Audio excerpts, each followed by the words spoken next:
हमारा टॉपिक है वो है general solution of differential equation. ठीक है, हम दो टॉपिक आज की क्लास में करेंगे, एक तो जनरल सॉल्यूशन देखेंगे और दूसरा पर्टिकुलर सॉल्यूशन देखेंगे। ठीक है, इन क्वेश्चंस में आपको एक डिफरेंशियल इक्वेशन गिवन होगी। डिफरेंशियल इक्वेशन को आप पहचानते हो कैसी दिखती है, जिसमें D Y by D X involve होता है। ठीक है, तो वो इक्वेशन डिफरेंशियल इक्वेशन कहलाती है। तो आपको एक डिफरेंशियल इक्वेशन गिवन होगी और आपको उसका एक सॉल्यूशन लिखना होगा। डिफरेंशियल इक्वेशन का जो सॉल्यूशन होता है वो डिफरेंशियल इक्वेशन नहीं होती है, वो सिंपली एक इक्वेशन होगी in the term of y and x।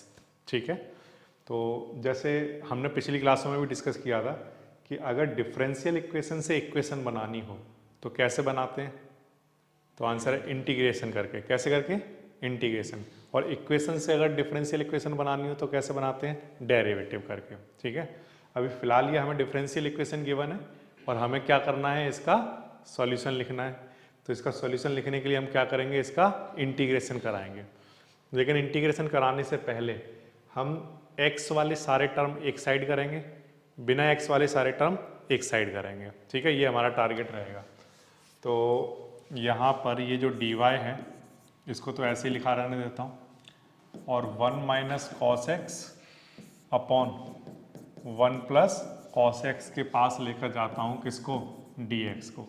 ये सबसे पहला स्टेप है। बताइए सबसे पहला स्टेप क्या है, तो आंसर है dy y वाले टर्म एक साइड करना और x वाले टर्म एक साइड करना। ठीक है, अब इसके बाद इंटीग्रेशन कराना हम स्टार्ट करेंगे।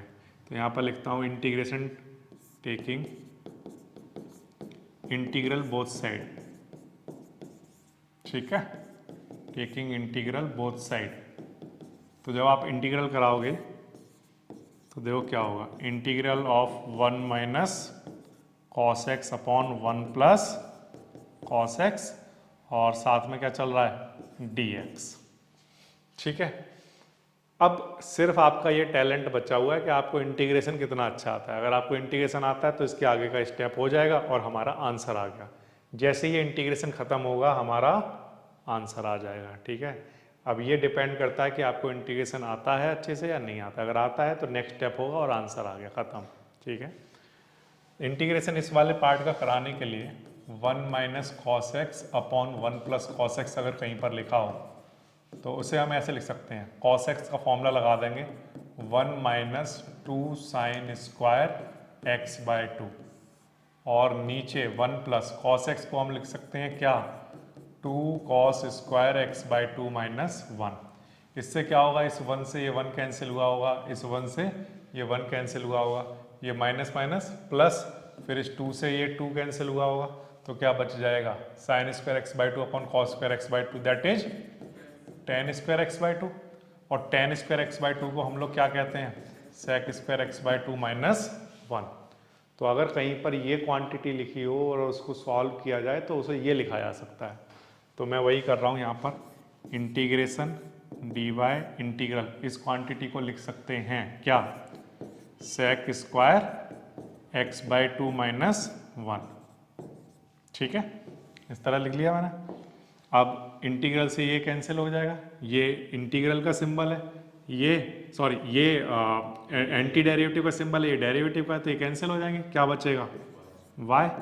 अच्छा, इधर इंटीग्रेशन कराओगे तो सेक स्क्वायर एक्स का इंटीग्रेशन कितना होता है, 10x और x बाई 2 का दोबारा होगा, जो दोबारा होगा उस वो वाला डेरिवेटिव अपॉन में लिखा जाएगा। ठीक है, तो अपॉन में क्या आएगा बोलो, 1/2 और 1 का इंटीग्रेशन कितना, x प्लस c। ठीक है, तो यहाँ से ये 2 ऊपर ले जाकर लिख दो। तो फाइनली हमारा जो सॉल्यूशन आया वो क्या, 2 10x by 2 minus X plus C. This is our answer.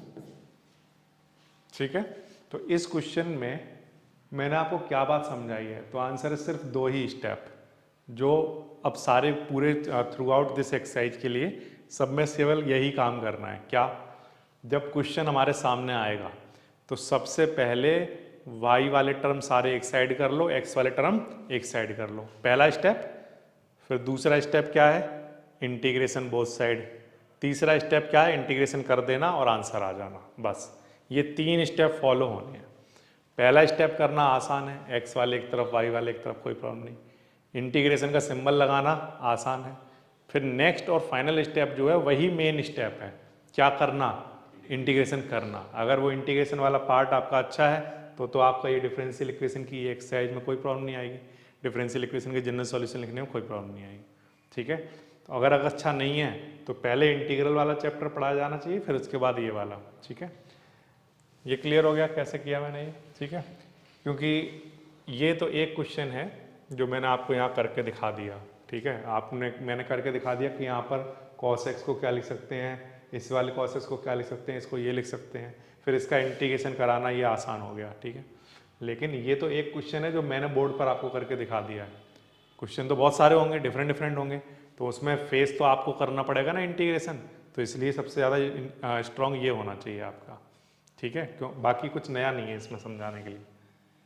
देखो नेक्स्ट अगर हम देखें, एक और क्वेश्चन आपके सामने बोर्ड पर लिखा हुआ है। देखो ये क्वेश्चन हमारे पास आया और एग्जाम में लिखा हुआ है कि इस डिफरेंशियल इक्वेशन का जनरल सॉल्यूशन लिखकर दिखाइए। ठीक है, जनरल सॉल्यूशन के केस में पहला स्टेप होता है एक्स वाले टर्म एक साथ, वाई वाले टर्म एक साथ। ठीक है, तो ऐसा ही मैं करता हूँ। ऐसा करने के लिए मैं क्या कर रहा हूँ, इस वाई को इधर ले जाकर लिख लेता हूँ, जो उधर चला गया क्या बचा बोलो, d y upon d x.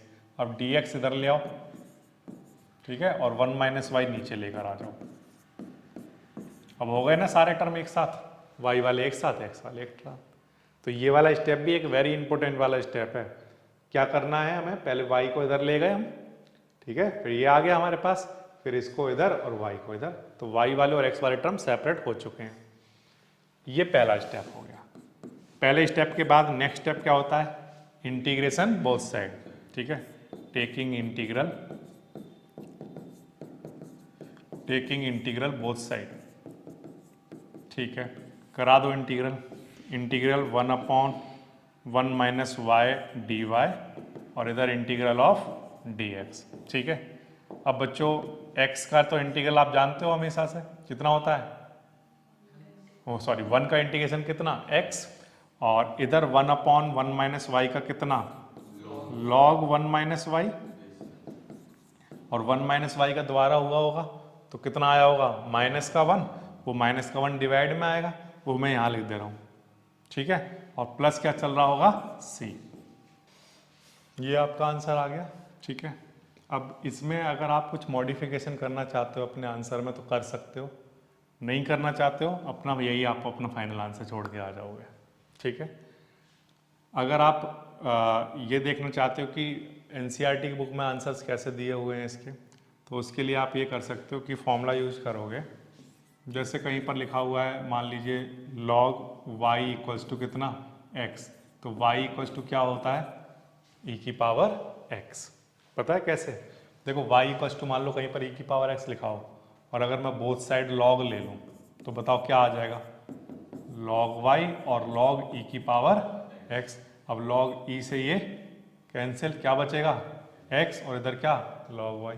तो कोई क्वांटिटी अगर log में लिखी हो, वहाँ से अगर log हटाएं तो दूसरी साइड क्या आ जाता है, दूसरा वाला जो टर्म होता है वो एक्सपोनेंशियल की पावर में आ जाता है। ये होता है, ये समझ आ रहा है आपको। ठीक है, तो वही काम आप यहाँ पर कर सकते हो। अब पहले आप क्या करो, यहाँ से माइनस का साइन हटा लो, माइनस का साइन हटाकर इधर भेज दो चाहो तो।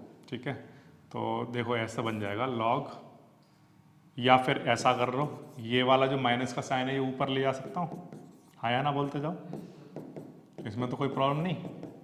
ये माइनस का साइन ऊपर आ गया, और जब ये ऊपर आएगी पावर तो 1 अपॉन में लिख सकता हूँ मैं इसको, log 1 अपॉन 1 माइनस वाई, और इधर क्या चल रहा है बोलो x प्लस सी चल रहा है।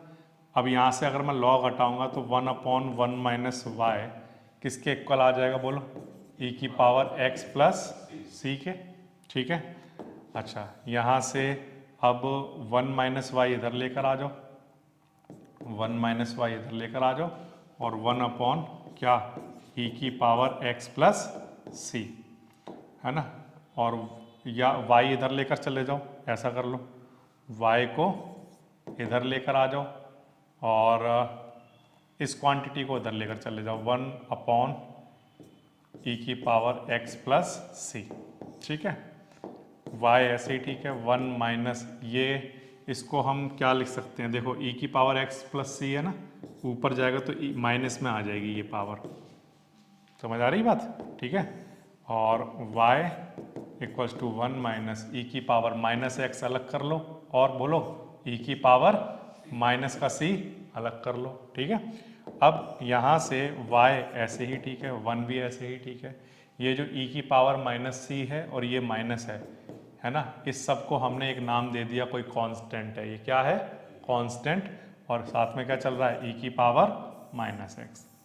इस तरह से भी आप अपना फाइनल आंसर दे सकते हो, ठीक है। But there is no need कि आपको इस स्टेप तक जाना है, ऐसा नेसेसरी नहीं है, ठीक है। आप क्या करो, एग्जाम में अपना आंसर कहाँ पर दोगे, जहाँ पर आपका इंटीग्रेशन खत्म वहीं आपका आंसर आ जाएगा, ठीक है। समझ आ रही बात, इस तरह से कराओगे। स्टेप आप देखो तो वही है, सेम स्टेप। क्या स्टेप है, पहला स्टेप x और y सेपरेट कर लेना, ये है ना, एक साइड x एक साइड y, फिर इंटीग्रेशन कराना, इंटीग्रेशन कराने के बाद जो स्टेप आएगा वही आपका आंसर आ जाएगा, जनरल सॉल्यूशन हो जाएगा, ठीक है। जैसे एग्जांपल के लिए ये क्वेश्चन आप ध्यान दो, इस क्वेश्चन में सबसे पहला स्टेप बताओ क्या करूं, x और y एक साइड कर लूं, तो उसके लिए क्या करना होगा, ध्यान रखना x और y एक साइड करने का मतलब ये नहीं है कि dx कहीं भी हो सकता है, नो, dx ऊपर होना चाहिए, ठीक है। dx कहाँ होना चाहिए, डिनोमिनेटर में नहीं होना चाहिए, तो dx को हमें किधर ले जाना पड़ेगा, इधर, और x की पावर 5 को कहाँ लाना होगा, नीचे। समझ गए मैं क्या कह रहा हूँ, dx यहाँ ऊपर होना चाहिए, ठीक है, और ऐसे ही dy ऊपर होना चाहिए, और ये वाला टर्म इधर आ जाएगा 1/y की पावर 5, और इधर और क्या बचा हुआ है, माइनस, वो मैंने उधर ही रहने दिया। आप भी यही किया करो, x वाली साइड में ही माइनस को लिख लिया करो, ठीक है। अच्छा, अब ये y और x एक साइड हो गए। अब इसके बाद सेकंड स्टेप आ रहा है, सेकंड स्टेप क्या है, इंटीग्रेशन कराना, तो y की पावर 5 dy और माइनस 1/x की पावर 5 का इंटीग्रेशन। y की पावर 5 का इंटीग्रेशन क्या होता होगा, -5 + 1 अपॉन -5 + 1, और इस साइड में बच्चों -x की पावर -5 + 1 अपॉन -5 + 1 + c, ये आ जाएगा। अच्छा, y की पावर -5 + 1 का मतलब y की पावर -4, y की पावर -4 नीचे आ जाएगा, तो 1/y की पावर 4, और ये कितना लिखा हुआ है, -4, ऐसे, ठीक है। और माइनस ऐसे, ठीक है, इस क्वांटिटी को भी 1/ क्या लिखा जा सकता है, x की पावर 4, और यहाँ पर ये कितना चलेगा, माइनस का 4 और प्लस c, ये माइनस से माइनस कैंसिल, तो 1/4 x की पावर 4 + c, और इधर -4y की पावर 4, उधर जाएगा तो कैसा हो जाएगा, प्लस का 1/4 y की पावर 4, और ये c इधर आएगा तो कैसा हो जाएगा, माइनस का। तो मैंने क्या किया, ये इधर ले गया और c इधर लाकर लिख दिया। ये जो जितने भी स्टेप अब इस स्टेप के बाद में करा रहा हूँ, इस स्टेप के बाद में जितने भी स्टेप करा रहा हूँ वो मैंडेटरी स्टेप नहीं है, ठीक है। आप अपना आंसर यहाँ छोड़ सकते हो, या अगर मैच कराना है अगर आपको आंसर, तो स्टेप क्या होंगे सिर्फ वो दिखा रहा हूँ, ठीक है। इन दोनों में से क्या कॉमन आ रहा है, बोलो, 1/4, क्या बच जाएगा, 1/x की पावर 4, 1/y की पावर 4, और इधर माइनस का c, ये 4 इधर आ जाएगा, तो माइनस का 4c, और इधर x की पावर -4 प्लस y की पावर -4, और ये जो क्वांटिटी है ये क्या है, c क्या है, कांस्टेंट, -4 क्या है, constant, constant multiply by constant, answer क्या आएगा, एक कांस्टेंट। ये स्मॉल c है तो मान लो ये कैपिटल C है, ठीक है। जब भी इसको लिखा करो तो थोड़ा सा वहाँ पर थोड़ा सा एक डिफरेंस दिखा दो कि ये स्मॉल c लिया गया था पहले, अब इन दोनों का प्रोडक्ट कराने के बाद क्या आ रहा होगा, कोई कैपिटल C, ठीक है। So this is your answer. ये वो आंसर हैं जो एनसीईआरटी में दिए होते हैं, अगर मैच कराना चाहते हो तो ये आंसर आ जाएगा। बट एग्जाम में तो आपको सपना नहीं आएगा ना कि यही वाला आंसर लेके आना है, तो आप अपना आंसर वहीं छोड़ोगे जहां आपका इंटीग्रेशन एंड हो गया होगा, ठीक है। तो एक बार फिर से, जनरल सॉल्यूशन अगर किसी भी डिफरेंशियल इक्वेशन का लिखना हो तो कैसे लिखते हैं, तो आंसर है x वाले टर्म और y वाले टर्म सेपरेट करते हैं, इंटीग्रेशन बोथ साइड कराते हैं, इंटीग्रेशन कराकर जो आंसर आता है वही हमारा जनरल सॉल्यूशन होता है। तो बेसिकली देखा जाए तो 2 ही स्टेप हैं, ठीक है। एक जो आपको पढ़ना है जनरल सॉल्यूशन के बाद वो है पर्टिकुलर सॉल्यूशन, ठीक है। जनरल सॉल्यूशन और पर्टिकुलर सॉल्यूशन में डिफरेंस क्या है? तो आंसर ये है कि जो हमारा जनरल सॉल्यूशन आता है किसी भी क्वेश्चन का डिफरेंशियल इक्वेशन में, वहाँ प्लस में सी लिखा होता है या ना? जितने भी आंसर आए हैं उन सब में प्लस में सी लिखा हुआ आपको दिखाई देगा, ठीक है। लेकिन जब हम पर्टिकुलर सॉल्यूशन निकालेंगे तो हमें एक्स और वाई की वैल्यू पता होंगी, जिसकी हेल्प से हम किसकी वैल्यू निकाल लिया करेंगे? सी। यानी हमारे फाइनल आंसर में क्या नहीं आ रहा होगा? सी नहीं आ रहा होगा, ठीक है। तो ये आप ध्यान रखना। तो यही डिफरेंस है इसमें। तो पर्टिकुलर सॉल्यूशन को पहले तो जनरल सॉल्यूशन लिखना पड़ेगा। पर्टिकुलर सॉल्यूशन लिखने के लिए हमेशा पहले क्या लिखना पड़ता है? ऑलवेज जनरल सॉल्यूशन, ठीक है। तो पहले इसका जनरल सॉल्यूशन लिखो। जनरल सॉल्यूशन कैसे लिखते हैं? तो आंसर है कि dy वाले टर्म एक साइड और x वाले टर्म एक साइड। तो जैसे 2x² प्लस x तो उधर चल ही रहा है, dx आगे मल्टीप्लाई में, और ये सारा टर्म अपॉन में x की power 3 plus x² plus x plus 1, ठीक है। अब ये y वाले सारे टर्म एक साइड हो गए और x वाले टर्म एक साइड हो गए, ठीक है। ये पहला स्टेप हो गया। अब इसके बाद हमें कराना है इंटीग्रेशन। इंटीग्रेशन कराओगे तो 2x² plus x upon x³ plus x² plus x plus 1 और dx। अब आपको इस पार्ट का इंटीग्रेशन कराकर देना है। इधर तो इंटीग्रेशन आपको क्लियरली दिख ही रहा है, कराकर क्या आ जाएगा? y आ जाएगा। इस वाले पार्ट का इंटीग्रेशन कराना है। अब इस वाले पार्ट का इंटीग्रेशन कैसे कराया जाए? क्योंकि ये बनेगी एक पार्शियल फ्रैक्शन की फॉर्म। कौन सी फॉर्म बनेगी? पार्शियल फ्रैक्शन की एक फॉर्म बनेगी। जैसे यहाँ पर नीचे लिखा हुआ है x³ plus x² plus x plus 1। इसमें से क्या कॉमन आ रहा है? x², तो क्या बच जाएगा? x plus 1। इसमें से क्या कॉमन आ रहा है? 1, तो क्या बच जाएगा? x plus 1। अब इन दोनों में से क्या कॉमन आ रहा है? x प्लस 1, तो क्या बच जाएगा? x² plus 1। ये ठीक है। तो यहाँ पर 2x² प्लस x के नीचे अगर हम देखें तो हमारे कौन कौन से ब्रैकेट हैं? एक तो x प्लस 1 और दूसरा x² प्लस 1, ठीक है। ये क्लियर है बात? अब इसका हमें क्या कराना होगा? Partial fraction. पार्शियल फ्रैक्शन आप कैसे कराओगे? 2x² प्लस x के नीचे x प्लस 1 है और x² प्लस 1 है, ठीक है। पहले a के नीचे क्या लिख रहे होगे आप? बोलो। x प्लस 1 प्लस b के नीचे आप क्या लिख रहे होगे? बोलो। सॉरी, bx प्लस c के नीचे आप क्या लिख रहे होगे? बोलो।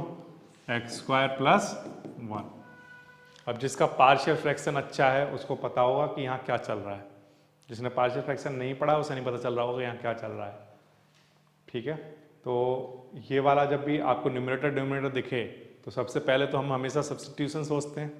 अगर सब्स्टिट्यूशन काम नहीं कर रहा है, जैसे मैं इसको अगर xt मानूं, तो अगर मेरा ये वाला टर्म नहीं आ रहा है तो यानी सब्स्टिट्यूशन काम नहीं कर रहा है। फिर हम देखते हैं हमेशा कुछ एडजस्टमेंट करके सब्स्टिट्यूशन हो जाए। उससे भी बात अगर नहीं बन रही है तो इसका मतलब फिर नेक्स्ट स्टेप पर चले जाते हैं, वो होता है पार्शियल फ्रैक्शन। अगर हमारा क्वेश्चन न्यूमरेटर डिनोमिनेटर की फॉर्म में, और अगर उससे भी बात नहीं बन रही है तो फिर लास्ट ऑप्शन हमारे पास क्या बचता है? By parts. या वो सम पर्टिकुलर इंटीग्रल टाइप का क्वेश्चन हो गया तो वो एक अलग बात हो गई, ठीक है। अब इसको सॉल्व करो। तो पार्शियल फ्रैक्शन का क्वेश्चन कैसे सॉल्व करते हैं? सबसे पहले क्या करोगे? यहाँ पर एलसीएम लोगे। एलसीएम लेने पर a के मल्टीप्लाई में आ जाएगा क्या? x² प्लस 1 और bx प्लस c के साथ आ जाएगा क्या? x प्लस 1, ठीक है। और इधर 2x² प्लस x और अपॉन में x plus 1 and x² plus 1, ये आ जाएगा। अब इस वाले टाइम इससे ये कैंसिल हो जाएगा। तो क्या बचा हमारे पास? 2x² प्लस x और इधर a x² प्लस 1 और bx प्लस c के साथ क्या चल रहा है? x plus 1। ये हमारी फर्स्ट इक्वेशन है।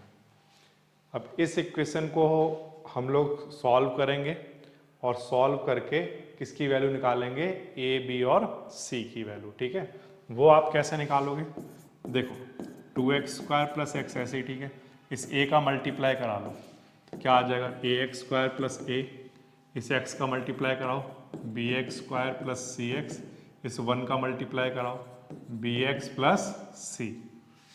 अब इनमें से a और b, इस वाले दोनों टर्म में से x² कॉमन आ जाएगा तो क्या बच जाएगा, a + b के साथ x²। अच्छा, इन दोनों में से x कॉमन आ जाएगा तो b और c के साथ कॉमन क्या आ रहा है, x, और क्या बच जाएगा, a + c, ये ठीक है। और इधर क्या चल रहा है, 2x² + x।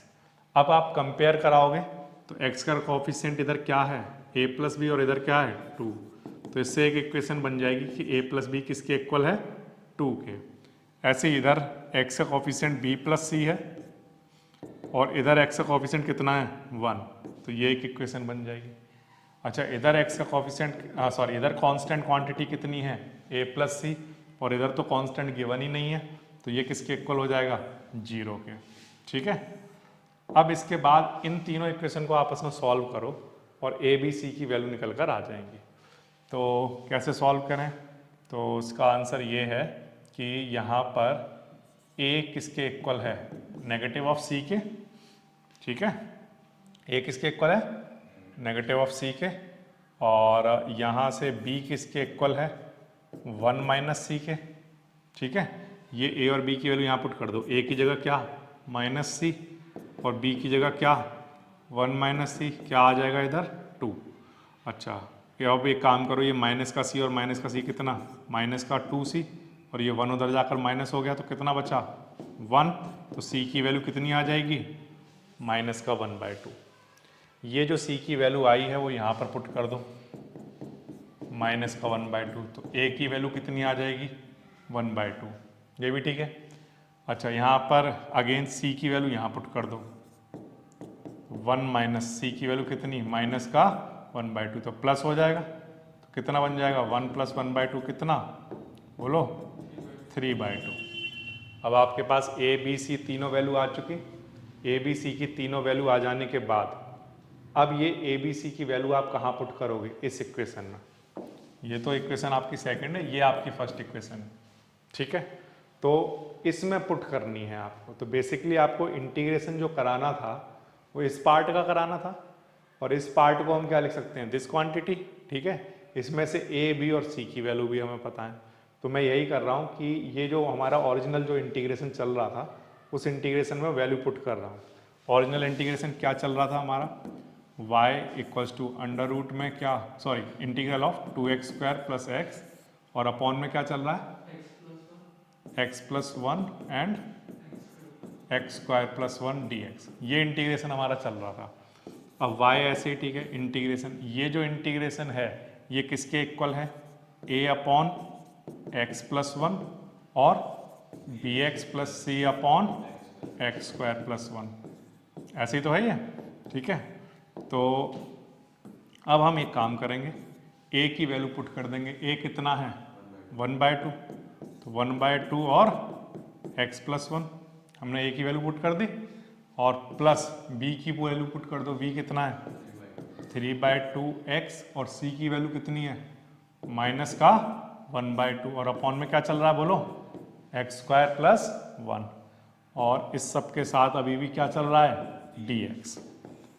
अब इंटीग्रेशन 1/2, अब एक काम कर सकते हो आप, ये जो इंटीग्रेशन है सेपरेट कर दो इन सब के साथ, तो 1/2 इंटीग्रेशन किसका, x + 1 का, ठीक है, प्लस 3/2 x के नीचे अलग x² + 1 dx, और -1/2 के नीचे अलग क्या, x² + 1। ठीक है, ये क्या कर दिया मैंने, सेपरेट कर दिया, 1/2 ऐसे, ठीक है, इस क्वांटिटी का इंटीग्रेशन। फिर अच्छा, ये वाला जो डिनोमिनेटर ये सेपरेट कर दिया दोनों के नीचे, x² + 1 इसके नीचे अलग लिख दिया और 1/2 के साथ अलग लिख दिया। ठीक, अब आप इंटीग्रेशन करा सकते हो इन टर्म का, कैसे, 1/2 ऐसे, ठीक है, 1/x + 1 का इंटीग्रेशन बोलते हो कितना आएगा log x प्लस 1, ये होगा प्लस 3/2 ऐसे ही, ठीक है। अब इस क्वांटिटी को अगर आप t मानोगे तो ऊपर वाला जो टर्म है वो क्या बन जाएगा बताओ, dt अपॉन 2, कितना बन जाएगा dt अपॉन 2, यही बनेगा। तो आप चाहो तो यहाँ पर साइड में पहले लिख लेना कहीं पर कि मैं x² प्लस 1 को क्या मान रहा हूँ t, तो यहाँ से 2x dx क्या बन जाएगा dt, यहाँ से x dx कहीं पर लिखा हो उसे क्या लिख सकते हैं dt/2। तो ये 3/2 तो ऐसे ही लिखा रहने दो। जब इंटीग्रेशन आप इस क्वांटिटी का कराओगे ना तो इसमें x dx की जगह क्या लिख चुके होगे आप बोलो dt/2, और 1 अपॉन x² प्लस 1 को आपने क्या माना है t। तो बेसिकली आपका इस पार्ट का जो आंसर आएगा वो कितना आएगा 1 अपॉन t log t, और t को आपने क्या माना है x² प्लस 1। तो इस चीज को सॉल्व करके हमारा आंसर कितना आएगा 1 अपॉन 2 एंड log क्या x² प्लस 1, ठीक है। और माइनस 1 अपॉन 2 ऐसी, ठीक है। 1 अपॉन x² प्लस 1 क्या होता है tan inverse x plus c equal to कितना है 1, कब जब x की वैल्यू कितनी है तो वो पुट करो इस इक्वेशन में। ये हमारे पास कोई एक इक्वेशन है मान लो 3rd, ठीक है। तो y की वैल्यू कितनी 1 और x की वैल्यू आपको क्या पुट करनी है बोलो 0। तो देखो यहाँ पर 1 अपॉन 2 log 0 प्लस 1, x की वैल्यू 0 पुट हो गई, प्लस ये कितना हो गया 3/4 और log 0 का square plus 1 minus 1 upon 2 tan inverse x की वैल्यू कितनी 0 प्लस c। अब आप अगर ध्यान से देखें तो यहाँ log 1 बनेगा, आया ना, log 1 0 होता है, सब 0 हो गया। यहाँ भी log 1 बनेगा, ये भी 0 हो गया। tan 0 0, tan इनवर्स 0 0 होता है। तो बेसिकली वो जो c है हमारा वो किसके इक्वल बचा होगा 1 के। तो ये जो हमारी c की वैल्यू आई है इस वैल्यू को उठाकर यहाँ पुट कर दो, ठीक है। तो ये पुट कर देता हूँ मैं। तो फाइनली पर्टिकुलर सॉल्यूशन क्या है इस क्वेश्चन का, तो आंसर है 1 upon 2 log x plus 1 plus 3 upon 4 log x² plus 1 and minus 1 upon 2 tan inverse x plus c की वैल्यू कितनी, उस c की जगह मैंने यहाँ 1 पुट कर दिया। तो ये जो बोर्ड पर लिखा हुआ है ये क्या है जनरल सॉल्यूशन, ठीक है। और ये जो बोर्ड पर लिखा है ये क्या है पर्टिकुलर सॉल्यूशन। बस जनरल सॉल्यूशन में ही जब c की वैल्यू पुट कर देते हैं तो वो पर्टिकुलर सॉल्यूशन कहलाता है, ठीक है। इस तरह से करोगे क्योंकि ये आंसर एनसीईआरटी बुक से कैसे मैच होगा, तो उसका आंसर आप इस तरह से करोगे। यहाँ पर इस क्वांटिटी में हम क्या कर रहे हैं, जैसे यहाँ पर 4 कॉमन लिया जा सकता है, लेकिन कब, जब हम क्या करें 2 से मल्टीप्लाई और डिवाइड करा दें, कर सकते हैं ऐसा। अब यहाँ पर भी 4 है और यहाँ पर भी 4 है, क्या कॉमन आ गया बोलो 1/4। तो इधर क्या बचा हुआ है बोलो 2 log x प्लस 1। तो ये वाला जो 2 है ये पावर में आ जाएगा, क्या बन जाएगा 2 log x प्लस 1 का स्क्वायर प्लस, अच्छा यहाँ पर से 4 चला गया तो यहाँ क्या बचा 3, ये 3 पावर में आ जाएगा। तो क्या आ जाएगा log x² प्लस 1 की पावर कितनी 3, ठीक है। और minus 1 upon 2 tan inverse x plus 1, ये ऐसे ही चलने दो, 1 अपॉन 4 ऐसे ही, ठीक है। अब ये क्या है log m plus log n। तो log m plus log n क्या होता है log m into n, log m into क्या log n, ठीक है। और माइनस में 1 upon 2 tan inverse x plus 1। तो ये वही आंसर है जो आपको एनसीईआरटी बुक में मिल जाता है, ठीक है। बट मैं फिर भी आपसे यही कहूँगा कि आप ये वाला जो आंसर है यही आपका फाइनल आंसर है, ठीक है। उसके बाद मॉडिफिकेशन अगर आप करना चाहो तो कर सकते हो उस आंसर में थोड़ा सा, बट अदरवाइज वहीं छोड़ दोगे, ठीक है। पढ़ रहा हूँ, पढ़ो आप भी ध्यान से। Find the equation of curve passing through point 0 and -2। हमें एक पॉइंट गिवन है कितना 0 एंड -2 से पास कर रहा है। Given that any point x y on the curve the product of the slope of its tangent. Tangent की स्लोप क्या होती है dy by dx and y coordinate इन दोनों का प्रोडक्ट क्या बोला है देखो सुनो, टेंजेंट की स्लोप और y कोऑर्डिनेट का प्रोडक्ट किसके इक्वल है, x कोऑर्डिनेट के, is equals to the x coordinate. ठीक है, तो जैसा जैसा वो क्वेश्चन में बोलता गया वैसा वैसा हमने यहाँ लिख लिया। उसने कहा कि आपको क्या करना है, find the equation of curve, उस कर्व की इक्वेशन फाइंड करनी है जो कि इस पॉइंट से पास कर रहा है और जिसकी टेंजेंट की जो स्लोप है ना, स्लोप ऑफ टेंजेंट, उसका प्रोडक्ट y कोऑर्डिनेट के साथ जब कराते हैं तो किसके इक्वल आता है, x कोऑर्डिनेट। तो ये आपकी इक्वेशन बन गई। अब आप क्या करोगे, सबसे पहले जनरल सॉल्यूशन निकालोगे। जनरल सॉल्यूशन कैसे निकालोगे, y वाले टर्म एक साइड और x वाले टर्म एक साइड, ये पहला स्टेप हो गया। फिर इसके बाद नेक्स्ट स्टेप क्या है बोलो, इंटीग्रेशन कराना। ठीक है, इंटीग्रेशन करा दिया, इंटीग्रेशन कराओगे तो इधर क्या आएगा बोलो, y² और इधर कितना आएगा, x² प्लस c। अब क्योंकि हमें पता है कि x और y क्या क्या है ना, तो आप क्या करोगे, इसका c की वैल्यू निकाल लोगे, यानी कि पर्टिकुलर सॉल्यूशन निकाल दोगे। x की वैल्यू कितनी लेकर चलनी है बोलो, 0, और y की वैल्यू कितनी, -2। ठीक है, तो इसको अगर सॉल्व करोगे तो 2 से ये मतलब 2 का -2 का स्क्वायर 4/2 कितना 2, ये हमारे पास वैल्यू निकल कर आ जाएगी किसकी, c की। ये c की वैल्यू आप यहाँ पर पुट कर दो इस इक्वेशन में, तो देखो क्या बनेगा, y² equals to x² plus c की वैल्यू कितनी 2, तो y² ऐसे ही ठीक है, x² ऐसे इधर आ जाएगा और इधर क्या चल रहा है 2, एलसीएम ले लो क्या आ जाएगा, y² माइनस x²/2, 2 उधर ले जाओगे तो मल्टीप्लाई में आ जाएगा। तो ये आपका वो कर्व निकल कर आ गया, ये उस कर्व की इक्वेशन आ गई जिस कर्व का स्लोप ऑफ टेंजेंट का प्रोडक्ट जब y कोऑर्डिनेट से कराते हैं तो वो किसके इक्वल आता है, x कोऑर्डिनेट के। और ये वो कर्व है जो कहाँ से पास कर रहा है, 0 एंड -2 से।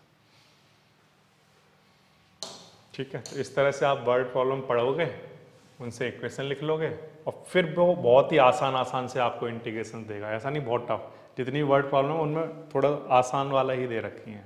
23 dy अपॉन dx और e की पावर x प्लस y, इस तरह का क्वेश्चन आया। ठीक है, तो देखो कैसे करोगे। सबसे पहला काम तो ये करोगे आप, dy अपॉन dx ऐसे ही ठीक है, e की पावर x इंटू ई की पावर y। अब e की पावर x के पास मल्टीप्लाई में कौन आ जाएगा, dx, और ये dy ऐसे ठीक है, ये e की पावर y नीचे आएगा और इसको हम क्या लिख देंगे, e की पावर -y। अब y वाले टर्म एक साइड हो गए, x वाले टर्म एक साइड हो गए। फिर इसके बाद क्या करें, इसके बाद कुछ भी नहीं करना, इंटीग्रेशन करा दो इसका, इंटीग्रेशन e की पावर -y dy और इंटीग्रेशन ऑफ e की पावर x dx। ठीक है, e की पावर -y का इंटीग्रेशन कितना आएगा, e की पावर -y अपॉन में -1, वो मैं यहाँ लिख देता हूँ। ऐसे e की पावर x का इंटीग्रेशन e की पावर x प्लस c। ठीक है, ये कर सकते हो, देखो e की पावर x लिखा हुआ है, ये माइनस का e की पावर -y है, इधर आएगा तो कैसा हो जाएगा बोलो, e की पावर प्लस में e की पावर -y, और ये c इधर लेकर आओगे तो कैसा हो जाएगा, माइनस का c। तो माइनस का c को हम कैपिटल C लिख सकते हैं, e की पावर x प्लस e की पावर -y। कर पाओगे, देखो एक बार फिर से।